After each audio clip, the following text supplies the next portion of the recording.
सिंगड़ जुमरे सेलेद अकाना वही जीत करिए दिसंग के सलखन मुर्मू सांगते सुमित्रा मैडम और युवा नेता वही तिलका मुर्मू ज्योति मुर्मू और साहेबरी परिवार सांगते मोणे पनोत्री सेंगेल हुलगरिये को और बिलत दिसम बांग्लादेश नेपाल भूटान त्रिपुरा आयमा दिसम री सेंगेल कमिया को कार्यकर्ता को इन पास्टा सेन खन और कोल्हांजन पास्टा सेन खन साई साई गुणमा मानव सेंगल जहार अदो नय अब जीत बोंगा सलखन मुर्मुआ आयुते नय 22 दिसंबर हासाबासा जीतकर महालेकाते रांची मोराबादी मैदान रेबो मानव सत्किया अड़ी ऐतिहासिक नवा दिवस लेकाते पूरे खबर कागज रे सोशल मीडिया रे उल्लेवा चुरुक कना और दिसम रिन हड़ को बड़ाई की आज हासा और भाषा विजय दिवस 22 दिसंबर दो 22 दिसंबर न सोशल मीडिया रे खबर कागज रे छापा सदरना जे 22 दिसंबर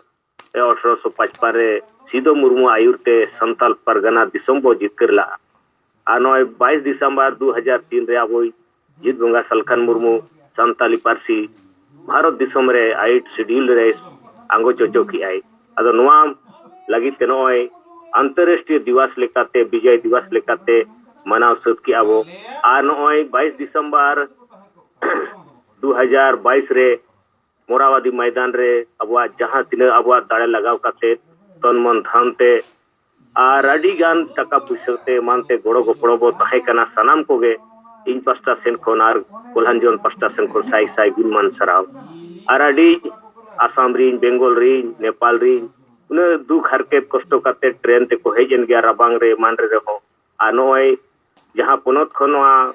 हुड़ू बांदी जहां सेटल लाना तहे नुआ टीम रिन टोल कुरिन और पनत रिन और जिला रिन जोनल लीडर को हो इन पास्टा सेन खन अड़ी गुणमान सराव और सेंगल जोहार और अब कार्यक्रम आड़ी बेस के हुईना कार्यक्रम रे और अब मेडिकल टीम रिन अब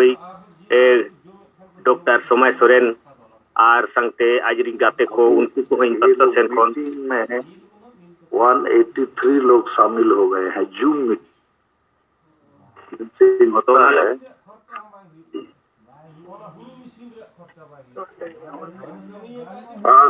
शंखु मास्टर मामा कथा रोड में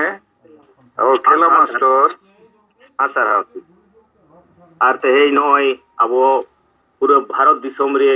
अब आदिवासी को जुमीद और चित्तर काते अब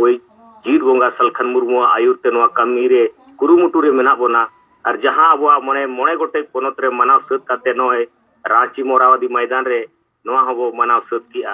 अदो अड़ी हाहाड़ा गे अड़ी टाका पुइसा गाड़ी घोड़ा तब सर सेटल लाना सनाम कोगे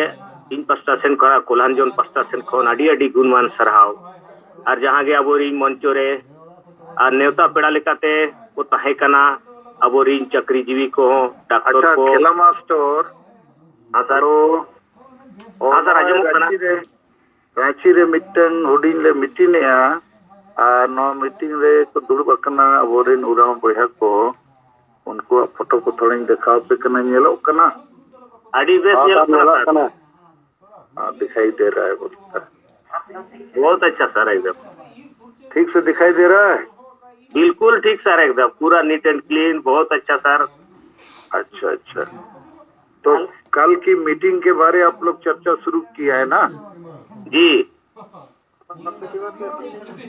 अच्छा ठीक है मामा तो बेगल मारो पे जोर हाँ ठीक है सनाम को मा पे संगते आरो अबोरी नुरम बया को हो इन पास्टा सेन खन और कोल्हांजन पास्टा सेन खन अड़ी गुणमान सराव और मनोज जोहार नाय नितो ने को मेना दिन चलावना निदो दो बाय चलावा कना वही जीत बोंगा सलखन मुर्मू आयुक्त नय सिनिद दरबार हुई कना मीटिंग हुई कना अब अड़ी मारांग भारत दिसम रे स्थापित लगिते अब जहां टारगेट मेना ओना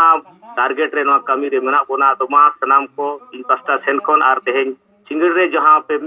सेलेद अकना और नय नितो मीटिंग चला कना गोंके साथे और उरम बया को नेता को आज कार्यकर्ता को इन पास्टा सेन खन अड़ी गुणमान तो आप लोग की तरफ से भी जोहार जोहार के हकमा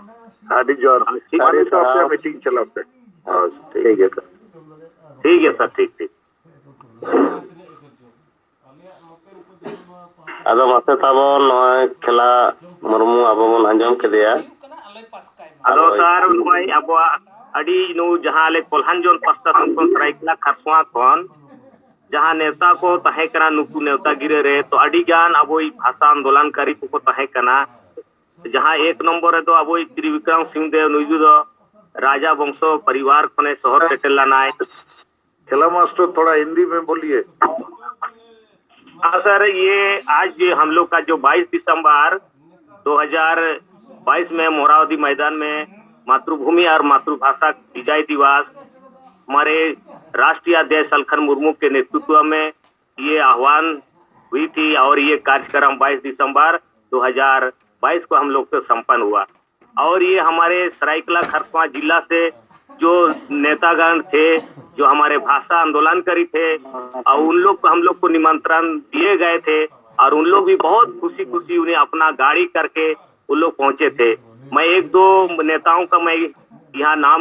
लेना चाहूंगा। जैसे सरायकेला खरसावां जिला के हमारे बहुत पुराने नेता और भाषा आंदोलनकारी ये राजघराने के श्री त्रिविक्रम सिंहदेव जी, ये भाषा संथाली भाषा आंदोलनकारी में बहुत जोरदार इसका योगदान रहा था। और हमारे आतू हंसदा जी भी ये पूर्वी सिंहभूम से ये भी बिलोंग करते हैं। और जवाहरलाल महली ये हमारे सरायकेला खरसावां जिला से, बीजू बास्के और सीताराम हंसदा और हमारे कानूराम टुडू जी ये सरायकेला खरसावां जिला के, ये हमारे दिल्ली में जब हमारा भाषा आंदोलन चल रहा था उसी समय ये आत्मदाह कर रहे थे। ऐसे लोग वहाँ हमारे सलखन मुर्मू के हाथों इसको सम्मानित किया गया और प्रमाण पत्र देकर। और ये हमारे ये सरायकेला खरसावां जिला से एक जाने माने हमारे फुटबॉलर सकला मार्डी जी, ये ऑल इंडिया लेवल के खिलाड़ी रह चुके हैं। और लखीराम बेसरा जी ये हमारे सिंगर भी हैं और राइटर भी हैं। ठीक है खेला मास्टर जी, आप लोग आपस में बात कीजिए, हम लोग अपना बात को जारी करेंगे। हाँ हाँ ठीक है सर, आप सभी को बहुत बहुत धन्यवाद और जोहार। जोहार जोहार जोहार जोहार जोहार।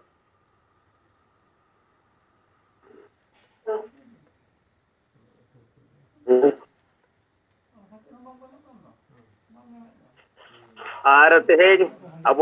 अब जुमिटी नो चला कना और आडी बेस नो अब पार्लियामेंट लेकाते आडी गान जिनिस बो बड़ाई दाड़े कना। और नोय अब बो नेल न्यापामेना शहीद परिवार को बो न्यापामेना ओडे सिदू कानू परिवार री बिटिया मुर्मू कपरा स्कूल लेकान को परिवार को सर सेटलना। और संगते अब कोई बी डीबा किसुन परिवार खन किसुन मुर्मू उनी हो परिवार पास्टा सेन खन शहीद परिवार पास्टा सेन खन शहर सेटल लादिया बो। और संगते अडिगान दिसोमरी तो उड़ीसा बिहार बेंगल झारखंड संगते नेपाल बांग्लादेश भूटान त्रिपुरा नागालैंड आदि हजार हजार आदिवासी को शहर सेटल लाना। रोमा नोआ नोका के आबो कमी होरा आबो जहां तीन भूर आबो नोआ सरना धर्म जुड़ू आवरी वो न्याम भूर नोआ लड़ाई जारी तहन गया। और गोंके नोआ ये मेना काय जे इन आपे गड़ोइन पे आपी जीत कर दिया ओना लगी ते नुई अब सुभाष चंद्र बोस हो मेन लाए तहे तू मुझे खून दो मैं तुझे आजादी दूंगा, give me blood I will give you freedom. तो गोंके दो उनका तो भाई में नहीं आए जे आपे तो मायंग लिगी पे ओना दो आज मैंने जुमी तिमन पे आपी जीत कर दिया। अदो तेहेन नोई अड़ी बेस अब कार्यक्रम हुई ना आनवा लगी ते दोड़ाते नोआ जुमरे सेलेद अकान सनाम गोंके को होया मिसेरा को इन पास्टा सेन खना और कोल्हांजन पास्टा सेन खन अड़ी आइमा गुणमान सरहाव और सेंगल जोहार मा इनके गेमेन काते मुचेरे दोड़ाते सनाम को जोहार। अड़ी अड़ी सरहाव अब तलारे नय खेला मुर्मू अड़ी खाता बच्चा अड़ी लसाण है कथा को लेत बना अदो नोरे गिते सरहाव अदम तो जदुनाथ मार्डी मा तबन माइकम खुले करखान दो रोड में और अमित एक सेकंड लेका समय हतावा नो जहां अब नोआ अपनार अपनी जोनाल रे जहां अबोरिन गोंके को मान सकान एम करते सराव के सोशल मीडिया रे और प्रेस मीडिया करे हो एम मा तेजी मिटम प्रेस रिलीज एम करते रिपोर्टर को एम अकात को अदो अपन अपी नवा जोन रे नवा को कई को ये खान आरो हाईलाइट हुआ ठीक है मा दौड़ाते सनम को जोहार जोहार और सरहाव अदो मा जदुनाथ मर्दी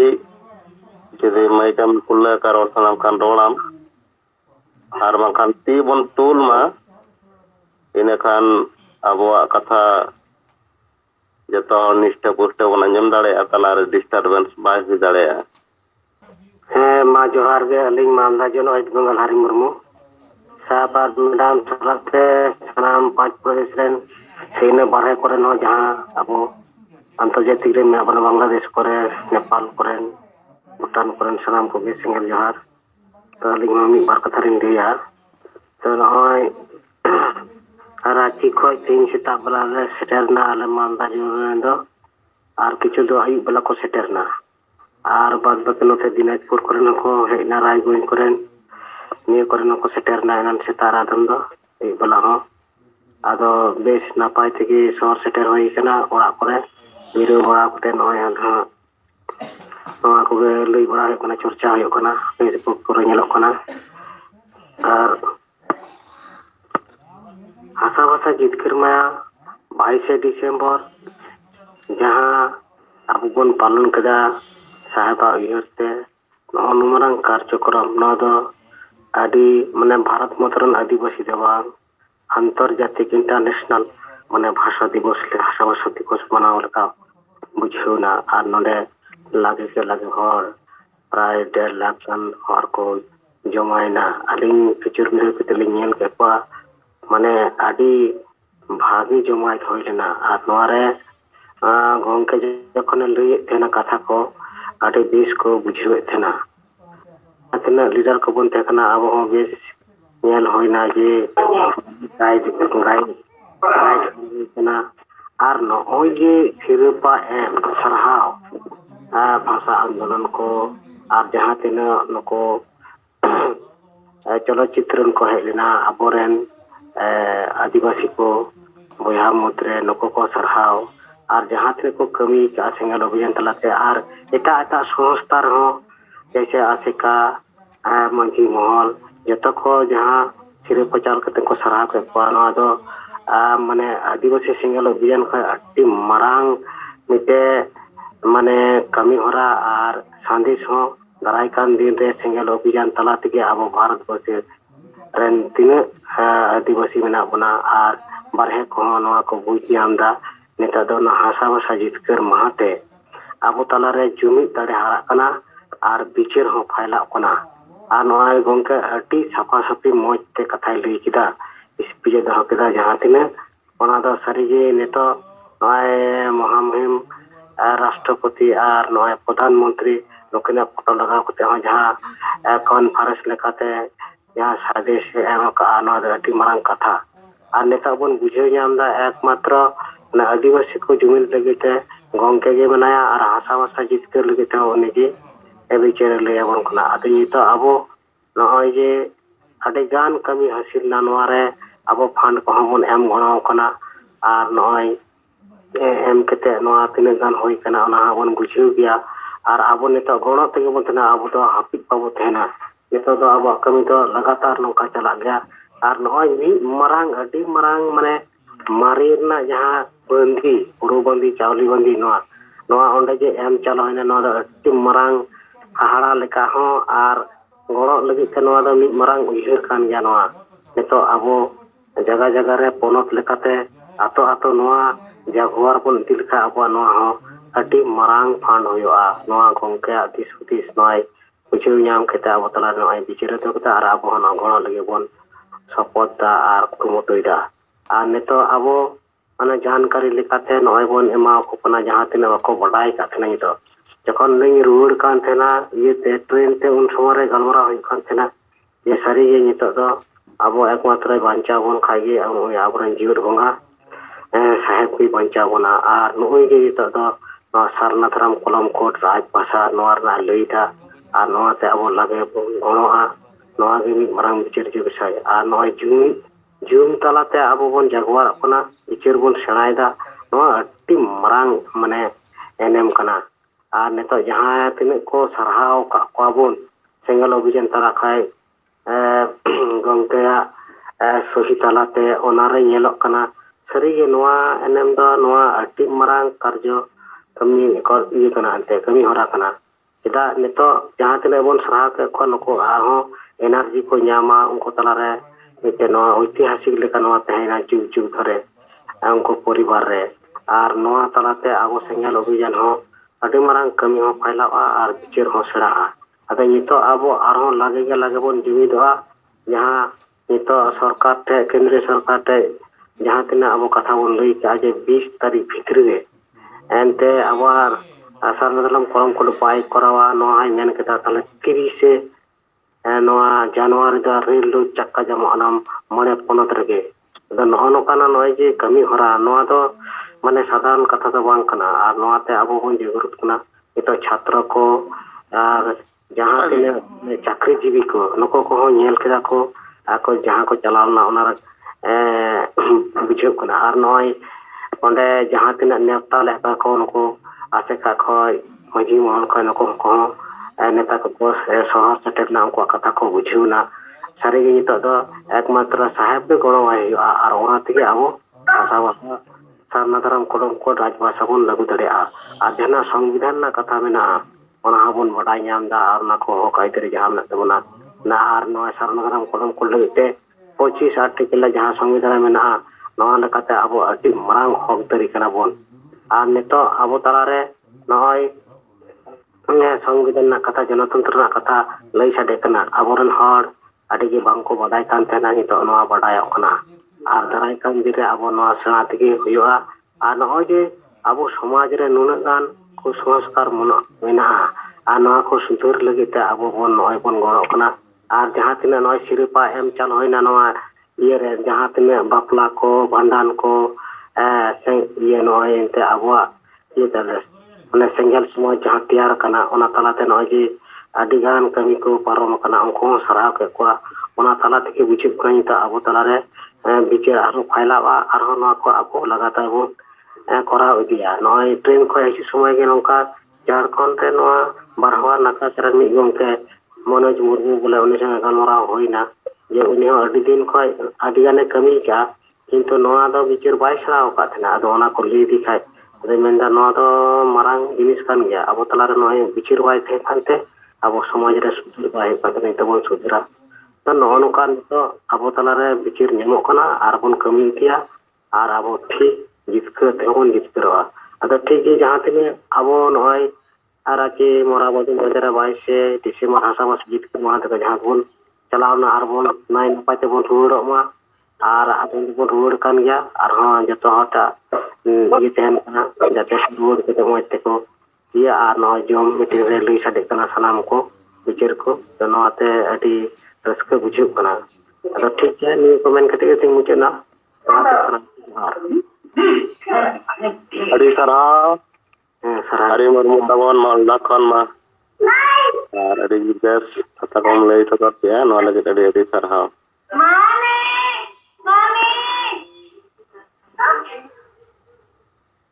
आजा बेटका टुडू हसे तबन मई खुले बे मनहा खुला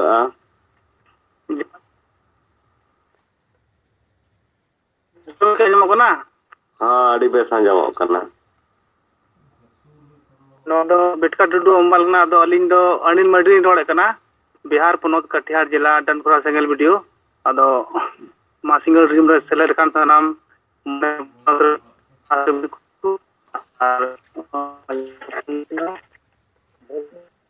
गोडाल जोहार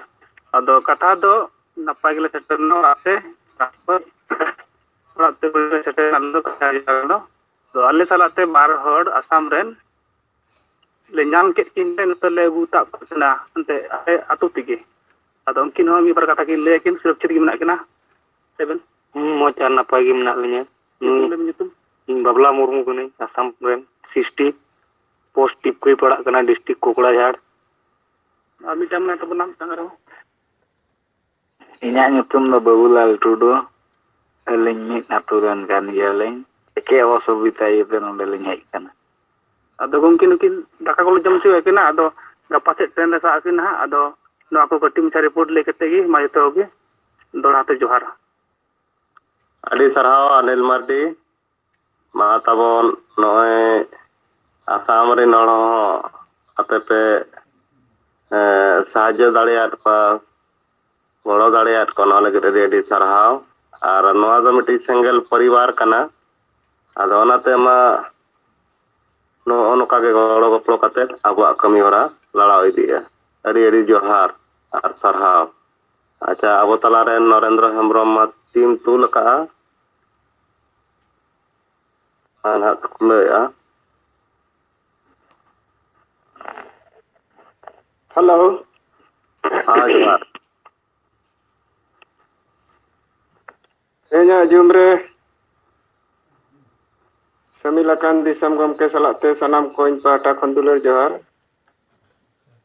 ᱟᱸᱡᱚᱢᱚᱜ ᱠᱟᱱᱟ ᱩᱰᱟᱹᱱ ᱵᱟᱹᱵᱩ ᱟᱸᱡᱚᱢᱚᱜ ᱠᱟᱱᱟ ᱟᱹᱰᱤ ᱵᱮᱥ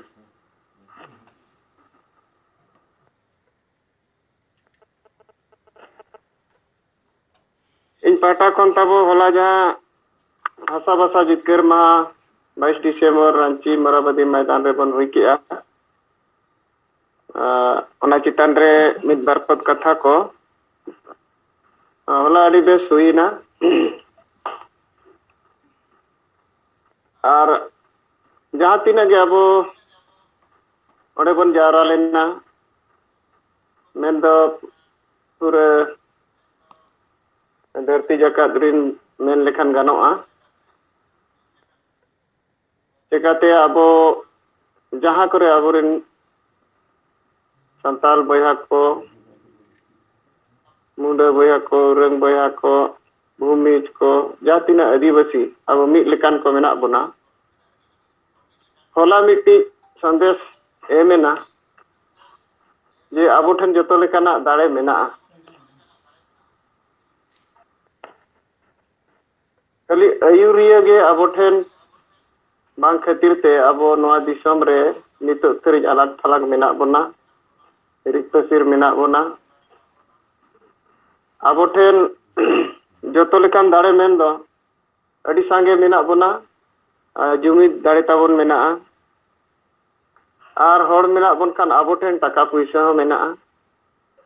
ᱚᱱᱟ ᱠᱚ ᱡᱚᱴᱟᱣ ᱞᱮᱠᱷᱟᱱ ᱞᱟᱠᱷ ᱞᱟᱠᱷ ᱵᱟᱝ ᱠᱳᱴᱤ ᱠᱳᱴᱤ ᱴᱟᱠᱟ ᱟᱵᱚ ᱴᱷᱮᱱ ᱦᱚᱸ ᱢᱮᱱᱟᱜᱼᱟ ᱟᱨ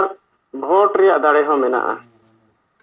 ᱡᱚᱛᱚ ᱞᱮᱠᱟᱱᱟᱜ ᱫᱟᱲᱮ ᱢᱮᱱᱟᱜᱼᱟ ᱦᱤᱨᱤᱡ ᱯᱟᱹᱥᱤᱨ ᱦᱟᱱᱛᱮ ᱱᱟᱛᱮ ᱢᱮᱱᱟᱜ ᱵᱚᱱ ᱠᱟᱨᱚᱱ ᱛᱮ ᱟᱨ ᱱᱤᱛ ᱫᱷᱟᱹᱨᱤᱡ ᱟᱵᱚ ᱫᱚᱵᱚᱱ ᱯᱚᱥᱲᱟ ᱦᱚᱪᱚᱜ ᱠᱟᱱᱟ ᱨᱮᱡ ᱦᱚᱪᱚᱜ ᱠᱟᱱᱟ ᱵᱚᱱ ᱟᱨ ᱱᱤᱛᱚᱜ ᱡᱚᱛᱚ ᱠᱷᱚᱱ ᱛᱟᱭᱚᱢ ᱨᱮ ᱢᱮᱱᱟᱜ ᱵᱚᱱᱟ ᱟᱫᱚ ᱤᱧᱟᱹᱜ ᱵᱩᱡᱷᱟᱹᱣ ᱛᱮ ᱦᱚᱞᱟ ᱢᱤᱫᱴᱤᱡ ᱱᱚᱣᱟ ᱨᱮᱭᱟᱜ ᱯᱨᱚᱢᱟᱱ ᱯᱟᱹᱛᱭᱟᱹᱣ ᱟᱛᱢᱚᱵᱤᱥᱣᱟᱥ ᱯᱩᱨᱟᱹ ᱵᱷᱟᱨᱚᱛ ᱫᱤᱥᱚᱢ ᱛᱟᱞᱟᱨᱮ ᱱᱚᱣᱟ ᱯᱟᱥᱱᱟᱣᱮᱱᱟ ᱟᱨ ᱦᱚᱲᱟᱜ ᱢᱚᱱᱮ ᱡᱤᱣᱤ ᱨᱮ ᱱᱚᱣᱟ ᱢᱤᱫᱴᱤᱡ ᱯᱟᱹᱛᱭᱟᱹᱣ ᱵᱮᱱᱟᱣᱮᱱᱟ ᱡᱮ ᱟᱵᱚ ᱵᱚᱱ ᱫᱟᱲᱮᱭᱟᱜ ᱜᱮᱭᱟ ᱟᱵᱚ ᱴᱷᱮᱱ ᱡᱚᱛᱚ ᱞᱮᱠᱟᱱᱟᱜ ᱫᱟᱲᱮ ᱢᱮᱱᱟᱜᱼᱟ ᱠᱮᱵᱚᱞ ᱟᱵᱚ ᱴᱷᱮᱱ ᱫᱩᱞᱟᱹᱲ ᱨᱮᱭᱟᱜ ᱚᱵᱷᱟᱵ ᱛᱟᱦᱮᱸ ᱠᱟᱱᱟ ᱟᱵᱚ ᱥᱟᱞᱟᱜ ᱛᱮ ᱟᱵᱚ ᱢᱤᱫᱴᱤᱡ ᱥᱚᱢᱟᱡᱽ ᱢᱮᱱᱟᱜᱼᱟ ᱟᱨ ᱥᱚᱢᱟᱡᱽ ᱵᱚᱱ ᱫᱩᱞᱟᱹᱲᱟ ᱥᱚᱢᱟᱡᱽ ᱞᱟᱹᱜᱤᱫ ᱵᱚᱱ ᱜᱚᱲᱚᱜᱼᱟ ᱥᱚᱢᱟᱡᱽ ᱨᱮᱭᱟᱜ ᱵᱚᱱ ᱩᱭᱦᱟᱹᱨᱟ ᱥᱚᱢᱟᱡᱽ ᱞᱟᱹᱜᱤᱫ ᱵᱚᱱ ᱵᱟᱧᱪᱟᱜᱼᱟ ᱥᱚᱢᱟᱡᱽ ᱢᱮᱱᱟᱜ ᱠᱷᱟᱱ ᱟᱵᱚ ᱢᱮᱱᱟᱜ ᱵᱚᱱᱟ ᱥᱚᱢᱟᱡᱽ ᱢᱤᱫᱴᱤᱡ ᱢᱟᱨᱟᱝ ᱯᱚᱨᱤᱵᱟᱨ ᱠᱟᱱᱟ ᱡᱚᱛᱚ ᱦᱚᱲᱟᱜ ᱫᱟᱭᱤᱛᱛᱚ ᱢᱮᱱᱟᱜᱼᱟ ᱟᱵᱚ ᱜᱚᱲᱚ ᱦᱩᱭᱩᱜᱼᱟ ᱛᱚ ᱱᱚᱝᱠᱟᱱᱟᱜ ᱥᱚᱱᱫᱮᱥ ᱵᱤᱪᱟᱹᱨ ᱱᱚᱣᱟ ᱵᱟᱝ ᱠᱟᱨᱚᱱ ᱛᱮ ᱱᱤᱛ ᱫᱷᱟᱹᱨᱤᱡ ᱟᱵᱚ ᱴᱷᱮᱱ ᱟᱹᱰᱤ ᱞᱮᱠᱟᱱᱟᱜ ᱵᱷᱨᱟᱱᱛᱤ ᱠᱚ ᱟᱹᱰᱤ ᱞᱮᱠᱟᱱᱟᱜ ᱵᱟᱹᱲᱤᱡ ᱩᱭᱦᱟᱹᱨ ᱠᱚ ᱵᱚᱦᱚᱜ ᱨᱮ ᱛᱟᱵᱚ ᱩᱭᱦᱟᱹᱨ ᱨᱮ ᱵᱤᱪᱟᱹᱨ ᱨᱮ ᱛᱟᱵᱚᱱ ᱡᱩᱜᱽ ᱡᱩᱜᱽ ᱠᱷᱚᱱ ᱱᱚᱣᱟ ᱠᱚ ᱢᱤᱫ ᱞᱮᱠᱟ ᱚᱡᱽᱨᱟ ᱡᱚᱵᱽᱨᱟ ᱞᱮᱠᱟ ᱛᱟᱦᱮᱸ ᱠᱟᱱᱟ ᱟᱫᱚ ᱱᱤᱛᱚᱜ ᱫᱚ ᱚᱱᱟ ᱠᱚ ᱥᱟᱯᱷᱟᱜ ᱠᱟᱱᱟ ᱦᱚᱞᱟ ᱱᱚᱣᱟ ᱜᱮ ᱟᱵᱚ ᱢᱤᱫᱴᱤᱡ ᱡᱟᱦᱟᱸ ᱛᱤᱱᱟᱹᱜ ᱜᱮᱵᱚn ᱡᱟᱣᱨᱟ ᱞᱮᱱᱟ ᱟᱨ ᱡᱟᱦᱟᱸ ᱛᱤᱱᱟᱹᱜ ᱜᱮ ᱵᱟᱝ ᱠᱚ ᱥᱮᱴᱮᱨ ᱫᱟᱲᱮᱭᱟᱫᱟ ᱡᱟᱦᱟᱸ ᱠᱟᱨᱚᱱ ᱛᱮ ᱟᱨ ᱡᱟᱦᱟᱸ ᱛᱤᱱᱟᱹᱜ ᱜᱮ ᱮᱴᱟᱜ ᱥᱚᱝᱜᱚᱴᱷᱚᱱ ko ᱨᱮ ᱢᱮᱱᱟᱜ ko ᱛᱟᱵᱚᱱ उनको हो सनाम गेको नितो दो को बिचारेगा और को बुझाव दाड़ेया कना जे मिटन संगठन मेना आदिवासी सेंगेल अभियान जहाँ चे आदिवासी समाज सरी मनते बांचाव रे कुरुमुटु रे मेना और ओना दो केवल ओडिशा बांगा झारखंड बांगा भारत साथे नेपाल बांग्लादेश हांते भूटान जहाँ तीन के मेना को जोतो नितो दो नवा संगठन रे प्रतियो दोहो कते नवा आस दोहो कते को जावरा कना नवा आस दोहो कते जे अबो हो मानवा कना बोन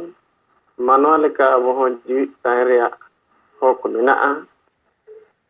और आबो लगनते आईन कानून हो मेना मेनखान आबो जुमिद बांगते गोड़ो गोपड़ो बांगते दुलड़ गरज बांगते आबो नवा को निथरी बाबन नाम दाड़िया कोना आदो नवा को हुयुआ नितो दो नवा प्रतियो दोहो कते आस दोहो कते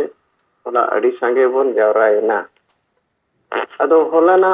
इदी कते इña बुझो लेकाते नवा मिटी संदेश चलावेना दोसार संदेश दो नवा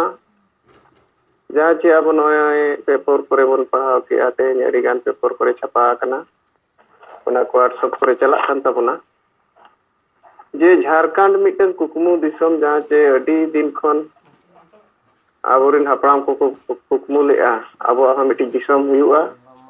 और ओडे आबो आबो लेका बोन ताहे दाड़िया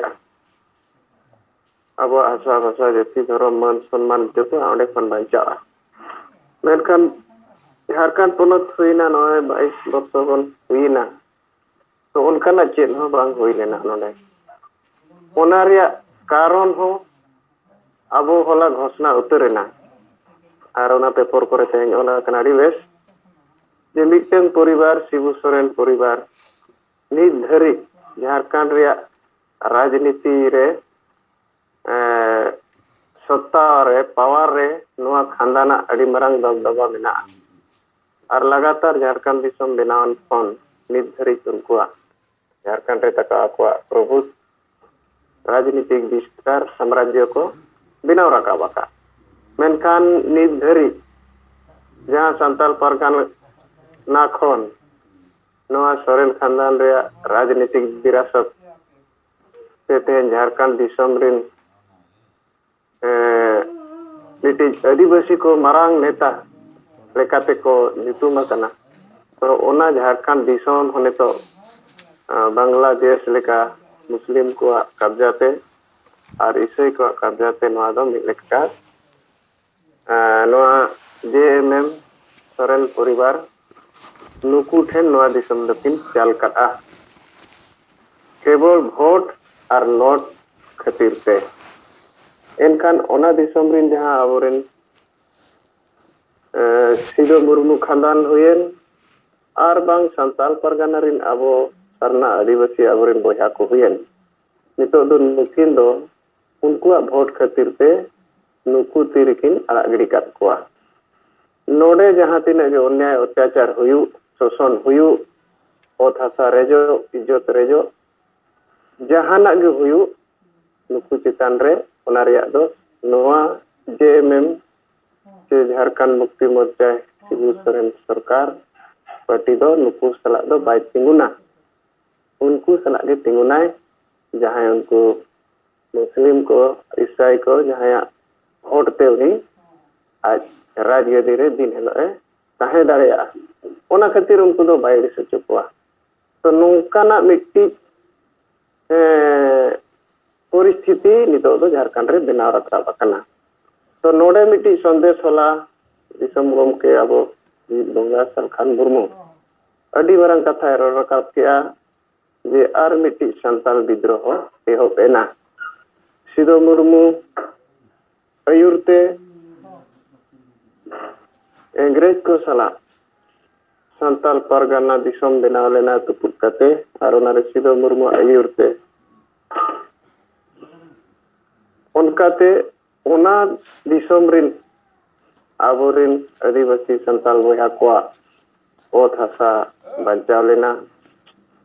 इज्जत बांचाव लेना आबोरिन होर जीव को ताहे कना और को बांचाव दोहो ले को सिदो मुर्मू अयुरते नितो आबो बन बुझाव दाड़े ठीक उनका गे नितो दो इंग्रेजी रे भूमिका रे दो नवा सोरेन खानदान अड़ी चतुर चालाक लेकाते नुकु नोडे को स्थापित ठीक कना और नुकु आदिवासी को नोडे को चाबा को रिया कमी हरा रे मेना किना आदो ओना खातिर होला जहां नवा घोषणायना जे आर मिट्टी संताल विद्रोह तेन कोन एहबोआ ओना दो नवा शिबू सोरेन खानदान चेतान रे नुकुआ राजनीतिक पतन जहां तीन मुर बाय हुआ आदिवासी दो नवा दिसम रे दो बाको बांचाव दाड़ेया और झारखंड दिसम हो बाय बांचा नोडेना विकास संभव बनु नुकिन जहां तीन गे दिकु को असुल काते नोडेना खनिक खदान एहब काते भाषा संस्कृति एहब काते जोतो लेकाना ओत हासा जोतोआ नोआ रेज कमी रे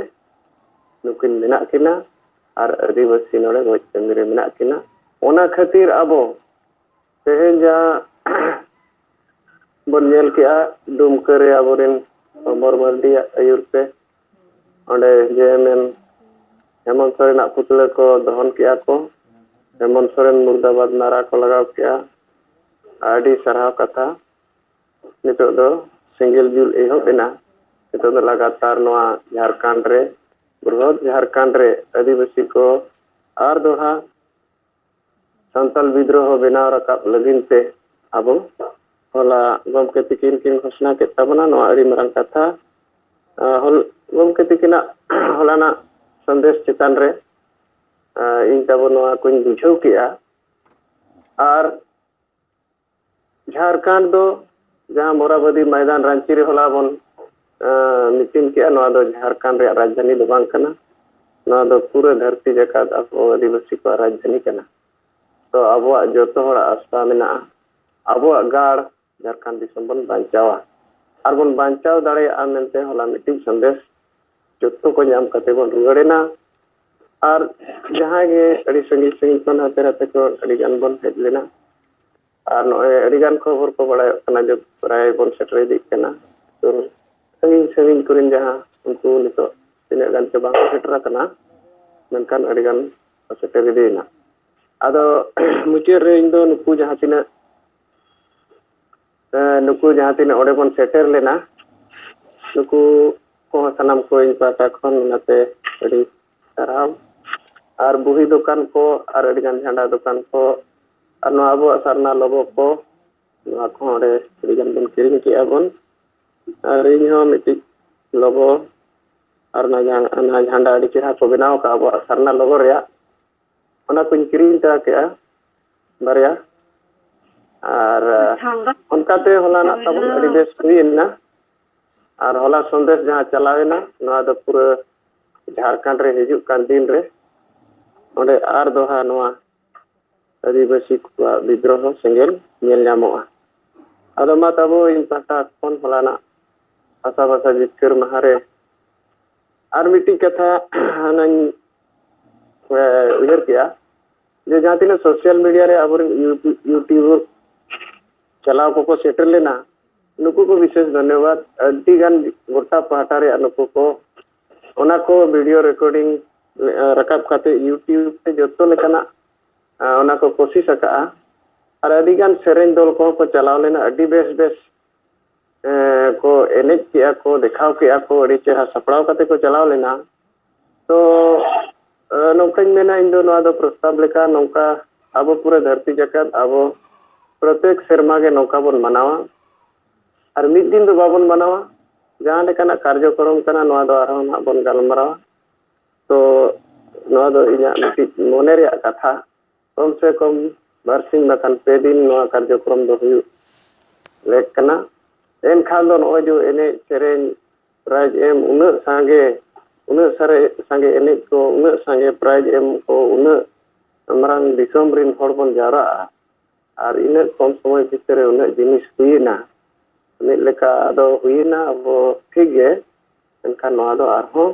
बेस लेके सपराव काते नोआ दो आरहो मरांग करते आरहो किछि बरसिंग जान पे दिन जान काते नोआ कार्यक्रम को पाले हुयु खान दो नोआ दो भारत दिसम रे जत्तो खन मारांग आबुआ मिटी परिचय लेकाते उपरूम लेकाते स्थापितोआ और नोडे दो सांगे होड़ेम जारायन खान दो ओडे दो जत्तो लेकाना जे संभवोआ टाका पैसा संभवोआ और ओडे खन के राजनीति जत्तो लेकाना ओडे खन के दाड़े बेना राखाबो आदो नुकु यूट्यूब वाला को नोआ को इनेल बड़ा के अडी गान बेस बेस सेरेन को एने को नुकु को राखाबो ता को आर पाड़ा के तबना मिटी तो नोआ को अडी उनको सराव एम कते या कते मुचत के तबना सनाम को जोहार अडी सरहाव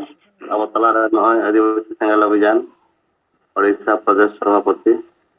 आजा विचार पे दोहर बना हलाना रिपोर्ट को एनालिसिस करते अदो नोले रेडी सरहाव अदो मासे तबन आर हम खाके अब तला रे श्यामलाल मुर्मू मान तबन हेलो हेलो श्यामलाल मुर्मू जोहार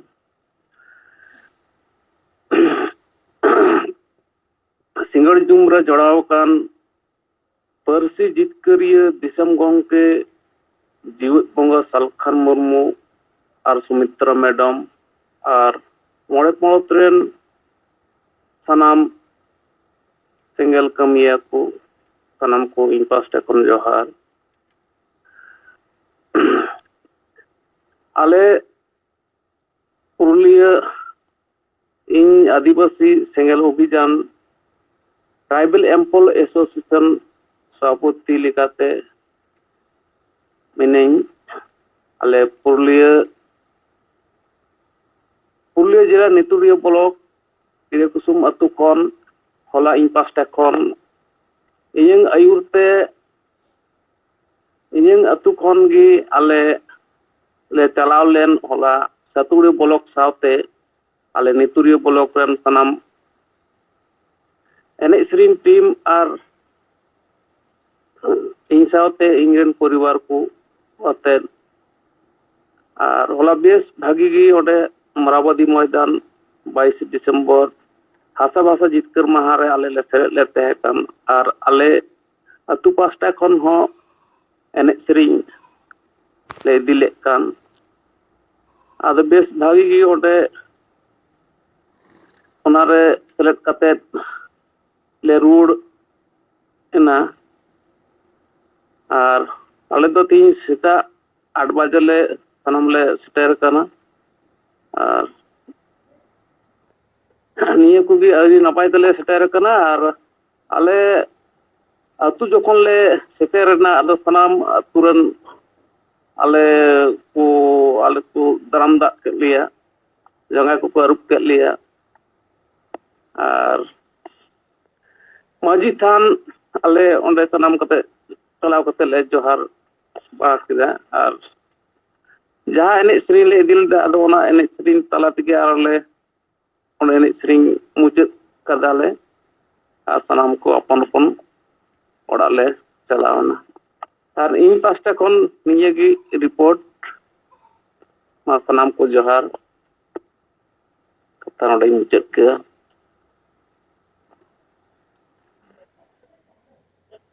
अडी साराव अब तलारे नय श्यामलाल मुर्मू नितुलिया ब्लॉक वेस्ट बेंगल पुरुलिया खन आज रिपोर्ट ले क्या दमास तमन आर हम कागे कुमार बेसरा मान तमन मै खुला हाँ जोहार हय इन सनत कुमार बेसरा पुरुलिया जिला सेंगल सभापति और तेईन आयु जुमरे सेलेद अकाना बोरन पार्सी जितकरिया दिसम गंगा सालखान मुर्मू साथे सुमित्रा मैडम और मोड़े राजरेन साथे पाटे दिसम रेन जहां तिना सेंगल कार्यकर्ता को मेना बनो सनाम को इन पाटा से कोन गुणमान सराव जोहार और इन दो नय मी घड़ी मांग ओड़ा तिन बोलोयना और तो इन्या मेन दो जहां तिना नो पुरुलिया जिला खना अडी आयमा बास गड्डी को गाड़ी को रिजर्व करते को इदी लेत तबोना गया और अड्डी संगे हड़ को चलाव लेना ट्रेन कोते हो अड्डी संगे हड़ को चलाव लेना तो ओना लेकाते जहां तिना पुरुलिया जिला रेन ब्लॉक कमिया को जिला कमिया को और सनाम कमिया को गे इन पाटा से कोन गुणमान सराव और जोहार और ओना साव सावते अबोरेन पार्सी जितकरिया दिसम गोमके सलखान मुर्मू गोमके नोआ हसा भाषा जितकार महा जहां अबो रांची रे अडी नापाय ते हुई ताबेना एनखान नोआ लगिते सनाम कोगे मोड़े राज रेन को और विशेष कोनते तो अबोरेन नेपाल रेन जहां को हेज लेना उनको को अडी अडी गुणमान सराव जोहार तो होला जहां चितर नेलना ओना दो अडी ठीक को हर दो जारवा ले को गया इने खान थोड़ा अबो तलारे कम्युनिकेशन रे तो गेप नेल नाम लेनते अबोरन हर अडी गान के जहां तिना हर को जारवा को तहलेना ओना मुद्रे हो बाहरे रे हो आयमा संगे हर को अबोरन हर को दाड़ा बड़ाई कान तहना और ओना लेकाते इया उइहर दो जे अबो जहां तिना गान लीडर मेना का बोना नोआ अबो नेक्स्ट प्रोग्राम रे नोआ चे लेकर बो टेकाव दारामा नोआ तो अबो मोड़े राज रे जहां तिना कमिया को मेना का बोना सनाम को रे गे और नोआ दायित्व ठीक ठाक माने नेक्स्ट तो जते बो पालन मा नोआ इया अरदास तहन कना दोसार दो हुई कना अब सोशल मीडिया को जहां को नुकु सोशल मीडिया के नित तो अबोरेन दो अडी प्रचार प्रसार रे भूमिका नेलो कान तकोआ और ओना लेकाते नुकु को अडी अडी गुणमान सराव सावते अबोरेन जहां को नुन दिन अब को विरोध बन तहन नुकु संगठन तला कोना हो आयमा हर निया धाव को चलाव कान तो अदो नोआ मिटा अडी मारंग प्लस पॉइंट रे तिंगुन तबोना जहां दो नोआ एरिया खना हो नेल के पुरुलिया जिला खना हो आयमा गान के जहां को अब को विरोध बड़ाय तबोना विरोध बड़ाय तहना अबवा साहेब आइडियोलॉजी विचार धारा को नुकु हर को मुद्रे हो आयमा गान हर के नेल नाम के को जे ओंडे को चलाव कना तो नोआ अडी नापाय हुइन तबोना और नित तो सपड़ाते हुइबोना अब जितकरो लगी और नोआ जितकार लगी तेदो सानाम होड़ा गोडो गोपो एकल लगती कन गया ओना साव सावते तेहेंगी आजम केदा पेपर रे हो सेता ले नेल केया जे नोआ कोरोना अदो नोआ कोरोना नितो विदेश रे होय हिसित रे बढ़ती कना ओना पेपर को उछेनेया अदो आबो नोआ कोरोना उदुक कते आबो को दापाल रोल लगी हाँ अडी सरकार होय कोशिश किया जनी हाँ अदो ओना मांग रे आबो किंतु सपड़ाते हुई अबोना अबो जहां दिसम गमके जहां हर डहारे उदु अबोना दिशो अबोना ओना हर डहार ते बो ताड़ाम मा जहां लेका जोनल लेवल रे मीटिंग को हुयु रेना कथा लय सदर का तो लागे ते नोआ जोनल मीटिंग को कोरावा इने खान अडी नपाय हुयुआ और अब तला रे हो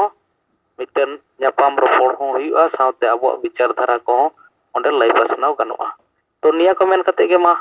सनाम को गे गुणमान सराव जोहार चल कते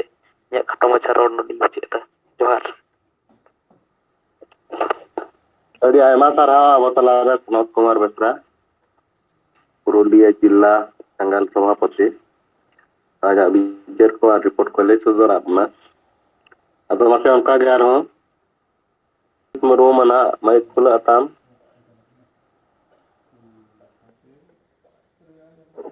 गमका आजमो कना हां आजमो कना डी बेस अच्छा मानवा जुबरे सेलेक्ट कना बरन पार्सी जितकरिया दिसम गमके जीवेट बंगा और तन्ना धरम गुरु सलखान मुर्मू सावते सुमित्रा मैडम और अब सलाते जुबारे जुबा को हर दिशा रे उदुग रे मनाई तिलका मुर्मू और ज्योति मुर्मू सावते भारत दिसम रेना 5 राज सावते नेपाल रेनो जहां abo senggel öbhijan ren kamiya ko node jopraw menak bona sanam koge adi gun manaw senggel johar. ᱤᱧ ᱫᱚ ᱡᱚᱜᱚᱫᱤᱥ ᱢᱩᱨᱢᱩ ᱟᱨ ᱱᱟᱭᱟᱜᱨᱟᱢ ᱵᱞᱚᱠ ᱥᱮᱸᱜᱮᱞ ᱥᱟᱨᱱᱟᱫᱷᱚᱨᱚᱢ ᱯᱨᱮᱥᱤᱰᱮন্ᱴ। ᱟᱫᱚ ᱨᱤᱯᱳর্টিং ᱞᱮᱠᱟᱛᱮ ᱫᱚ ᱱᱤᱝᱠᱟᱹ ᱟᱞᱮ ᱱᱟᱭᱟᱜᱨᱟᱢ ᱵᱞᱚᱠ ᱠᱷᱚᱱ ᱞᱟᱜᱽᱵᱷᱟᱜᱽ 150 ᱞᱮᱠᱟ ᱦᱚᱲ ᱱᱚᱰᱮ ᱟᱞᱮ ᱱᱚᱣᱟ ᱨᱮᱞᱮ ᱯᱟᱨᱴᱤᱥᱤᱯᱮᱴ ᱞᱮᱫᱟ ᱟᱨ ᱢᱤᱫᱴᱟᱝ ᱵᱟᱥ ᱛᱟᱦᱮᱸ ᱠᱟᱱᱟ ᱟᱨ ᱢᱤᱫᱴᱟᱝ ᱯᱤᱠᱟᱯ ᱱᱚᱝᱠᱟ ᱛᱮᱞᱮ ᱪᱟᱞᱟᱣ ᱞᱮᱱᱟ ᱟᱨ ᱞᱤᱰᱟᱨ ᱞᱮᱠᱟᱛᱮ ᱱᱚᱰᱮ ᱥᱮᱞᱮᱫ se jogdan tahen kan takoa in Jogodis Murmu Sarnatharom President Philip Hembrom Block BDO Bhobesh Hasda Devendranath Murmu Rafael Soren Mansing Murmu Gunath Tudu nongkan gomke ko ado jahay ko chalaw lena adi bes raske kusi ar jahay galmaraw ekdom notun ko chalaw lena unku adi ko kusi ada R Pargana Mahal rain কিছু হড় উনকু হঠাৎ করে আলে চালা বাংমা আলে হ সাহেবা no programme আজম লে চালা আপে মতে বাড়াইলি আলদো পারগানা মহল হড় কানালে আদো উনকু আদি কুসি রুস্কো সালা লে ইদি কেট কোয়া আর আদি গে নো প্রোগ্রাম হকো কুসিয়াদা আদো নোয়া আলে নাগ্রাম ব্লক না রিপোর্টিং সানাম কো নাই নাপাই তেগেলে রুয়াড়িনা বেশ বেশ তেগে তো আলে সেটেরেনা আর বিচের লেকাতে দো আবওয়া যাহা নোয়া ঐতিহাসিক ভাষা ভাষা দিবস রে যাহা প্রোগ্রাম হইনা আর নোয়া প্রোগ্রাম আদি নাপার আর ঐতিহাসিক প্রোগ্রাম যাহা nyutum তাহে কান তাবনা ওনা লেকাতে গে হইনা যদিও নরেন্দ্র হেমব্রম গমকে লই কেট গিয়া নুনাᱹᱜ গান প্রোগ্রাম নুনাᱹᱜ রকমাক প্রোগ্রাম কয়েক ঘন্টা ভিত্তিতে সেট কাতে নোয়া অর্গানাইজলি নোয়া কমপ্লিট আদি মুশকিল গে তাহে কানা যদিও অনেকটা গে হুইনা মেনখান আদি গান গে নঙ্কা সার্টিফিকেট তো বাবন এম দাড়েয়াত কোয়া হয়তো আরো নোয়া লেংদি যদি প্রোগ্রাম হইতো আবার দিন গারেনা তাহলে খান হয়তো আরো আদি নাপাই কোয়া যাই ona do porete cinta bhabna rena bishoy ado node nunaᱹᱜ gan aboren anjomiye ko disom ren adibasi ko node ko seterena seter orena mettan ge node jaha baday kena se bujhau kena je tehe bharat disom ekdom senggel yang bagus Salkan Murmu itu ban ko nyama kada onkan hor ko bang kana bodo jahay ko panjam ado unaᱹᱜ ya metan message seterena gomke then kona te gomke jahay lei pasnaw keda arho noa ako monere dil dare sarsaw na aniya ko bujhau nyam keda jaha do horo mochar ko anjom leda ako sen katet ako lutur te ko anjomana bichar ako talare seterena ona bichar ge ako noa ko anjom badai nyam keda je sari ge jaha bon anjom tahena आदिवासी को बंचाव लेकाना कामी होरा आदिवासी को बंचाव रेना जहां कुकमु नोआ दो सारिगे सालखान मुर्मू छाड़ा एखोनो पर्यन्तो कोनो lidar से कोनो संगठन रेन लिडार को नोंकाना कथा बांग को उयहर दाड़े कावदा आदि गान होड़ नोंकाना उयहर भावना ताहे कान ताकोआ जे नुनाᱹᱜ दिन जहां सुबोध हासदा bangkan समाज किसकु को लई ako kan tahena je abo handi cabalen khan abo chutchutiya ittadi noa kore noa babon chol lekan abo urum ge ado nonde noa bujhau nyam keda je sarige no abo adivasi samaj se adivasi ko na hordar ko gujur na hordar kan ge ar noa badai lagi tege aboren nunaᱹᱜ sange hor nonde ko seterena ado jaha leka social media re noa prochar prosar aboren youtuber ko jahay ko setel lena nuku ko koraw eda ado node mittan jinis nyelok kana je jahay ko node program re ᱞᱮᱱᱟ ᱥᱮᱠᱚ ᱥᱮᱴᱮᱨ ᱞᱮᱱᱟ ᱠᱤᱪᱷᱩ ᱠᱤᱪᱷᱩ ᱡᱤᱱᱤᱥ discipline ᱨᱮᱱᱟᱜ ᱮᱠᱴᱩ ᱜᱷᱟᱴᱛᱤ ᱧᱮᱞ ᱞᱮᱱᱟ ᱪᱮᱫ ᱞᱮᱠᱟ ᱦᱚᱭᱛᱚ ᱟᱵᱚ ᱡᱟᱦᱟᱸᱭ লিᱰᱟᱨ ᱠᱚᱠᱚ ᱛᱟᱦᱮᱸ ᱠᱟᱱᱟ ভলেন্টিয়ার্স ᱞᱮᱠᱟ ᱛᱮᱠᱚ ᱠᱟᱹᱢᱤ ᱠᱟᱱ ᱛᱟᱦᱮᱱᱟ ᱞᱟᱹᱭ ᱟᱠᱚ ᱠᱟᱱ ᱨᱮᱦᱚᱸ ᱟᱹᱰᱤ ᱜᱟᱱ ᱦᱚᱲ ᱫᱚᱠᱚ ᱵᱩᱡᱷᱟᱹᱣ ᱠᱮᱫᱟ ᱚᱠᱚᱭ ᱫᱚ ᱵᱟᱝᱠᱚ ᱵᱩᱡᱷᱟᱹᱣ ᱞᱮᱫᱟ ᱡᱚᱛᱚ ᱜᱮ ᱢᱤᱢᱤᱫ ᱡᱟᱭᱜᱟ ᱨᱮ ᱡᱟᱨᱣᱟ ᱠᱟᱛᱮ ᱠᱚ ᱫᱩᱲᱩᱵ ᱞᱮᱱᱟ ᱯᱷᱟইᱞᱟ ᱯᱷᱟইᱞᱤ ᱵᱟᱝᱠᱚ ᱫᱩᱲᱩᱵ ᱞᱮᱱᱟ ᱚᱱᱟᱛᱮ ᱠᱟᱱ ᱛᱟᱦᱮᱱᱟ ᱚᱱᱠᱟᱜᱮ ᱟᱹᱰᱤ ᱜᱟᱱ ᱦᱚᱲ बुझाव करते रहो बांग बुझाव करते रहो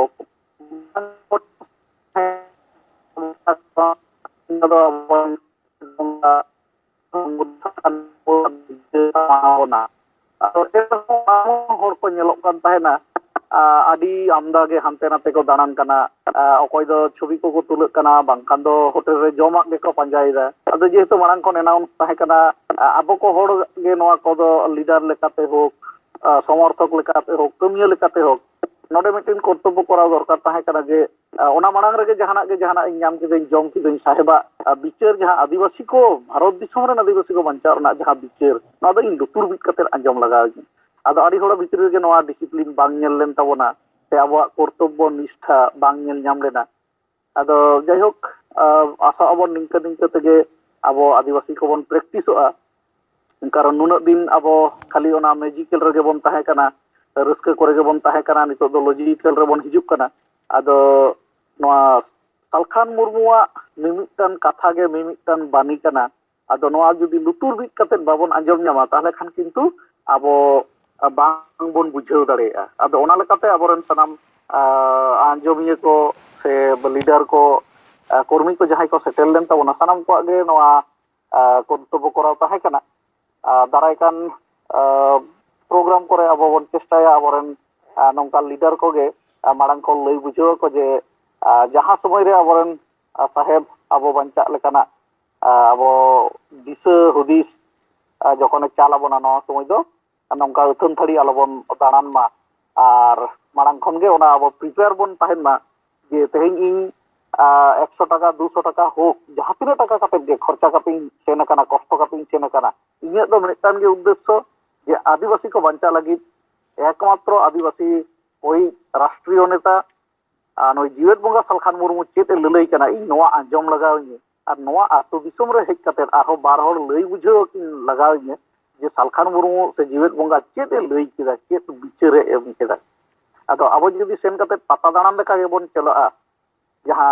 मारे डहार रेन होड़ लेका ताले खान किंतु नोआ आबो कामी बाय सक्सेसो ताबोना आरो दिन के दिन आरो बेसी समय लगा आदो ओना लेकाते आबो कुरुमुटोयबन हापेन दिन करे नोंकाना प्रोग्राम रे जाते नोंकाना मिस्टेक से जहां दो हुयना इनडिसिप्लिन आबो बन ताहेना नोआ जेनो आलो हुयु तबन मा बांग हुई लेनका आदि नापाय को आर नुकु जुदी सनाम होड़ गे अब होला ओना मोराबादी ग्राउंड रे बन ताहे को ओना माठ रे जानि खान ताराम बड़ा लेकाना हो जायगा बांग ताहे करा नुय गाना बरन होड़ ओंडे बन जारवा लेना आदो ओना को जेमन सोशल मीडिया करेना किछु किछु वीडियो ते ओना गैप को नेल काना अथच अब गोटा हानते नाते होड़ मेना बोना मेनकान माठ ओना बांग पेरेज लेना आदो ओना हते अब जेमन साहेबा बिचार हो लुतुर बिट कते बाबन आंजम दाड़े कादा उनका गे किछु किछु जायगा रे दो सोशल मीडिया तलाते अब प्रचारक काना जे इनडिसिप्लिन होड़ नोडे हको हेज काना डिसिप्लिन बांग को बुझावा माठ रे बानु को हानते नाते को दुड़ुब काना बाखान आको भितरी रे जारवा कते को गालमाराव जंग काना आदो जायहोक नोआ को आबो जहां खामती को ताहे काना नोआ को जरूर हा आबो बन ओभारकम दाड़ेया चेष्टायाबन और एमनी मोस्टली जहां साहेबा और मिट्टी जहां मैसेज ताहे काना जे तेहेन नॉय जे अब आदिवासी को गज को लगित से माने जिम्मेदारी जहां को हताव का सोरेन परिवार शिबू सोरेन हेमंत सोरेन साउते आरो आदि गान नुकु आदि मारांग मिटान शैतान लेकाना मिटान रूप को धारण कादा चे लेकाना रूप को धारण कादा जे नुकु दो नेलोक काना को अब आदिवासी लेका रोड गे तको आदिवासी लेका चाल चलन सानामा गे आदिवासी लेका मेनखान उनको अंतर मने जी दो आदिवासिया दो बांग काना आदिवासी बांचाव लागित हो बांग काना और आदिवासी दरदी हको बांग काना आदो तेहेन साहेब होय लई केदा एन रहा अब जोर ते जोर आरो नो प्रचार लगाव बना कारण ᱟᱵᱚ ᱟᱹᱫᱤᱵᱟᱹᱥᱤ ᱠᱚ ᱵᱟᱧᱪᱟᱜ ᱨᱮᱱᱟᱜ ᱟᱹᱫᱤᱵᱟᱹᱥᱤ ᱠᱚᱣᱟᱜ ᱡᱟᱦᱟᱸ ᱜᱟᱲ ᱚᱱᱟ ᱵᱟᱧᱪᱟᱣ te abo hui abona ado tehing ona judi babon banchaw dare adibasi babon bancha adibasi uprum bang bancha ado tehing nuku soren poribar se khandan poribar jahai tehing adibasi rup hataw kate adibasi sanama ayokto kate adibasi lekate abo adibasi koko bhulawet bona ar aboa vote kiring kate kursi re durup kate abo disom do diku then ko akring da bar bar ado noa abo disom hor bharat disom ren jonota adibasi ko bang ko bujhaw dareyak kan tahena nuku hombon bujhaw ko thik temni ge abo node jahai adibasi ko Jharkhand re menak ko nuku ho nongkana program bar bar koraw kate niya message bon seter ko je ape buluk kana pe ape bang pe bujhaw dareyak kana bichar bang pe bichar dareyak kana ma nito do ape bichar pe je Jharkhand re adibasi ya banca dahar kana Jharkhand bancaw len kan adibasi bon banca ar jahai tehing aboren kate jahai soren poribon dohong ka nuku do abo adibasi ko dhongso lekanak kami re menak ko cheleka je nuku musle then abo disom ko akring eda abo reservation kurbi then se mahato then ko akring eda abo koila khoni eta disom re ko pachar kak kana jahare do abo do gurib gebon tahen kana adibasi do reja kudi re gebon tahen kana abo do raj kursi re durup kotha menkan adibasi babon durup dareyak kana karon onde raj santali raj bhasha bai chaluk kana ado noa ko abo arho jordar noa prochar lagaw bona ar job saheb jahai lay da jobtok abo Jharkhand re na soren poribar babon chaba dareya jahai do adibasi leka ko nyelok kana nuku abo ko dhongso chabayet bona babon urum dareya tara nuku arho disom hor samang re nuku uprum ko huyu'a nuku do abo ko goj ko kana ko ar nuku bon goj leko khan ge politically nuku node bang bon jitaw hocho dareya ko khan ge aboa node khon ge uthan menak tabona node khon ge bancak rena kukmu menak tabona ado en do aboren adibasi single abhijan ren jahai kamiya ko jahai leader ko sing nyida noa rati program success lagi jopraw ko tahe kana setak jum tikin jum singar jum ebong adi porishrom kate noa ko sofol ket tabona aboren kendriyo netritto ko zonal leader ko उनको आदिवासी single अभियान Nayagram block पाटा सेन खन आदि आदि सरहाव और विशेष करे दिन रात कमी रे ताहे kana तिलका मुर्मू हो सनाम को आदि आदि आले ब्लॉक पाटा सेन खन सरहाव चाल कते ge alinya बिचार रिपोर्ट नोडे गेलिंग मुचाद किदा दोहरा ते मा सनाम को जोहार ᱟᱹᱰᱤ ᱟᱭᱢᱟ ᱥᱟᱨᱦᱟᱣ ᱟᱵᱚ ᱛᱟᱞᱟᱨᱮ ᱡᱚᱜᱽᱫᱤᱥ ᱢᱩᱨᱢᱩ ᱟᱡᱟᱜ ᱵᱤᱪᱟᱹᱨ ᱠᱚ ᱨᱤᱯᱳᱨᱴ ᱠᱚᱭ ᱫᱚᱦᱚ ᱠᱮᱜᱼᱟ ᱟᱫᱚ ᱱᱚᱣᱟ ᱞᱟᱹᱜᱤᱫ ᱟᱹᱰᱤ ᱥᱟᱨᱦᱟᱣ ᱟᱫᱚ ᱡᱚᱜᱽᱫᱤᱥ ᱢᱩᱨᱢᱩ ᱫᱚ ᱛᱮᱦᱮᱧᱟᱜ ᱵᱤᱪᱟᱹᱨ ᱟᱠᱷᱲᱟ ᱨᱮ ᱵᱤᱪᱟᱹᱨᱤᱭᱟᱹ ᱞᱮᱠᱟᱛᱮ ᱢᱮᱱᱟᱭᱟ ᱟᱫᱚ ᱡᱚᱜᱽᱫᱤᱥ ᱢᱩᱨᱢᱩ ᱛᱟᱵᱚᱱ ᱢᱟ ᱤᱧ ᱠᱟᱹᱡ ᱰᱤᱭᱩᱴᱤ ᱦᱟᱸᱜ ᱚᱰᱚᱠᱚᱜ ᱠᱟᱱᱟ ᱟᱫᱚ ᱚᱱᱟᱛᱮ ᱟᱢ ᱱᱤᱛᱚᱜ ᱚᱱᱟ ᱡᱩᱢ ᱮᱢ ᱪᱟᱞᱟᱣᱟ ᱟᱨ ᱟᱢ ᱦᱳᱥᱴ ᱞᱮᱠᱟᱛᱮᱢ ᱛᱟᱦᱮᱱᱟ ᱦᱮᱸ